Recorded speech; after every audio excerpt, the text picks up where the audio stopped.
and be rid of this gin-soaked, abusive monster. Here he really lays it on. He says, when it's all added up, Papa, it will be he wrote a few good stories, had a novel and fresh approach to reality, and he destroyed 5 persons. Hadley, Pauline, that's my grandmother, Marty Gellhorn, Michael Patrick, and possibly myself. Which do you think is more important, you self-centered shit, the stories or the people? I shouldn't say destroyed. Some are getting over you. Mouse, for one, that's Michael Patrick. Hadley, completely recovered. Marty is her own self and a little wiser, I hope. Mother is dead, but before she died, she was pretty free. God damn you for the things you did to her. She told me that when you met her boat, when she met your boat when you came back from the Spanish War, you were drunk. And when she put her arms around you, you brushed by her and went ahead to take care of your luggage. You accused me of killing her. Said it was my arrest that killed her. For your information, a heart condition is incurred over a period of time. You didn't know then exactly why his mother had died. Do you think that little scene did her any good? I would never think of accusing you of killing her. I think that I have too good an understanding of the scope of this business we call life. But you accuse me, you cocksucker. You wonder if I don't forget all and kiss your sickly ass when you send me a birthday greeting? You think you can repair a break in the dam with a telegram? God have mercy on your soul for the misery you have caused. If I ever meet you again and you start pulling the ruthless, illogical, and destructive shit on me, I will beat your head into the ground and mix it with cement to make outhouses. I love this next line. I don't expect you to take kindly to this letter. That's a view, yeah. I can see your reaction now. Gig has gone crazy. You will never look towards yourself and wonder if you are at fault. But of the question, Gig must be destroyed in my mind, you will think of all the horrible things I've ever done and will use them to convince yourself and the sycophants around you that I was never really any good. How you were mistaken, but now you realize, and oh, how you were fooled. Exactly the same process you went through with Marty. I know it well, Papa, and you are welcome to it. Well, kept on writing. Talks about Mary, his present wife, as your present whipping post, okay? And I guess you will never really change. You had too much success and have blown yourself up in too much in your own eyes. Never think about change, but change towards me, you bastard. I won't accept the party line anymore. It makes sense or it's disregarded as far as I'm concerned.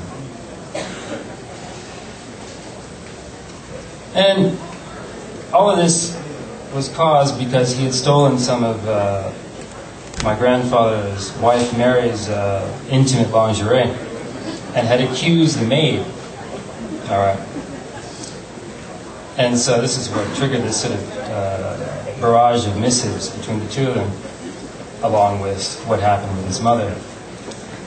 All right. Reading these letters, I was sincerely surprised at their intensity. I have known for a long time that Greg probably hated Ernest as much as he loved him. But these words brought home the reality of that conflict. But I think that my father was being honest in describing the difficulties of living with Ernest. I also believe that nobody's perfect. I don't know how I would have reacted in my grandfather's shoes. Were my own son to write to me and repeat what Greg said to my grandfather, I know that I'd be angry, but at the same time very sad, especially if I knew that much of what he was saying was true. It's one of those situations where you're damned if you do and damned if you don't. You can't keep quiet and you can't speak out. Either way, someone is going to get hurt. Ernest's answer was prompt and to the point. He wanted a written apology to Mary, and he wanted it as soon as possible. You stole from Mary, you may remember, and now you write obscenely and insultingly about her. Your threats to beat up your father are comic enough. Ordinarily, I would ignore such nonsense, but obscene, threatening letters sent through the United States mails are not comic at all.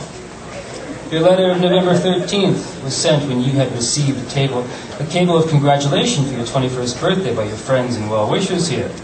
You ask, who is Rudy Davis? He's a shooter that evidently you do not remember. You shot against him many times and he was a beginner. I had received your previous letter before your birthday, but I remembered how you had nearly always been away from home on your birthday, and so it had been neglected as fiesta. Since your 21st was a very special birthday, I thought you would like to hear from people who were fond of you and wished you well. I would like you to straighten up and fly right. Mary has been very patient with you. The night before your obscene, threatening letter came, We had been awake late in bed, and she'd been reading the journal she kept of a trip we made, and we were remembering places and the color of things and the fine times we had. And then in the morning, with the breakfast mail, came your letter. It was as pleasant and charming and as decent as a dead buzzard, and about as popular. In some ways, a dead buzzard is comic.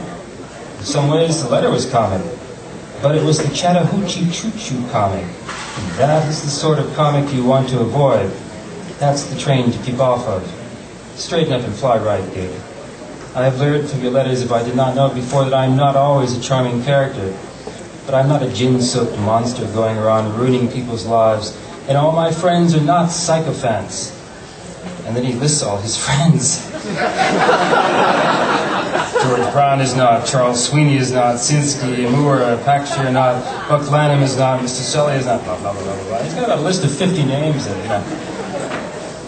Yeah. Okay. You were being asked to write a prompt apology to Mary. You were being asked not to write me any more letters unless they are necessarily business letters. And in that case, you write them clearly and on a typewriter.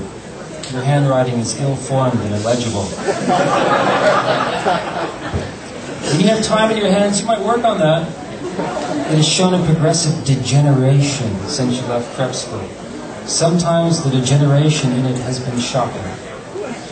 But I wish you all luck. If your handwriting improves, you will probably be improving. Your mother wrote me before she died that she did not believe that you were taking drugs, but that you had simply deteriorated mentally so that you were unable to accept any discipline, and that even any suggestions angered you.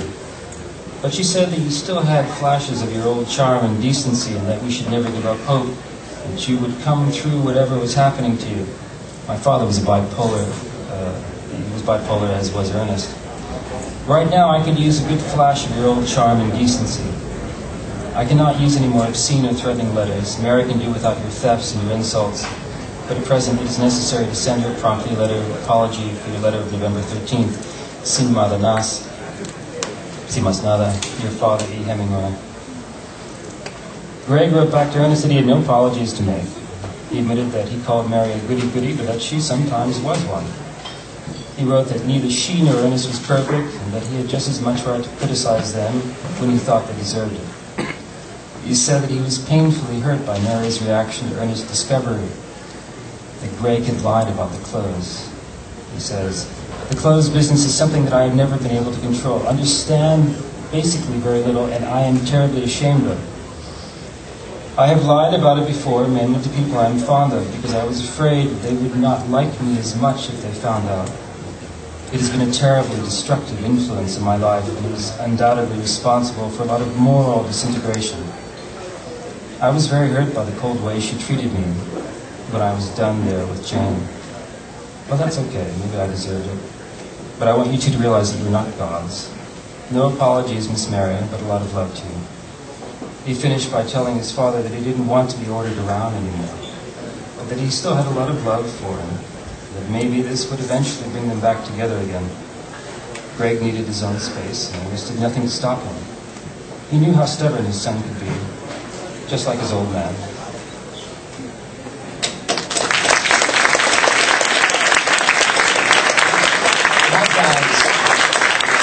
Last night at the Hemingway house, John got to have a lot more time to speak, and he's got a lot of things in this book that you should definitely check out.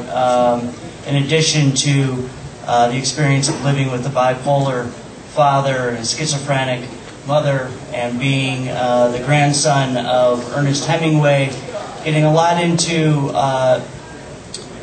the re-editing and censoring of Ernest's work, taking out sexual ambiguities, and what John refers to as androgyny.